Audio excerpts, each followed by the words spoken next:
बापरे! 3 महिन्यांची उन्हाळ्याची सुट्टी कशी जाणार? बिल्व दिवसभर घरी काय करणार? डोक्याला ताप होणार.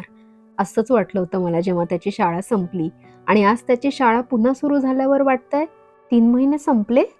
या सुट्टीत बिल्लू सगळ्यात जास्त खेळला तो बीचवरचा खेळ.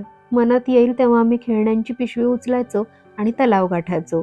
बिल्व वाळूत खूप खेळायचा, पाण्यात तर तासनतास डुंबायचा. तिथं त्याला प्रत्येक वेळी नवीन मित्र मिळायचे. मग अजून पुढचे 2-3 तास मजेत जायचे. वीकेंडच्या सहली तर ठरलेल्या, त्या चुकवून चालत नाही. कारण एकदा का झाडं बर्फानं झाकली की करण्यासारखं काही उरत नाही. कॅम्पिंग झालं, अधूनमधून इव्हेंट्सला गेलो, पावसानं अडवलंच तर मॉलमध्येही खेळलो.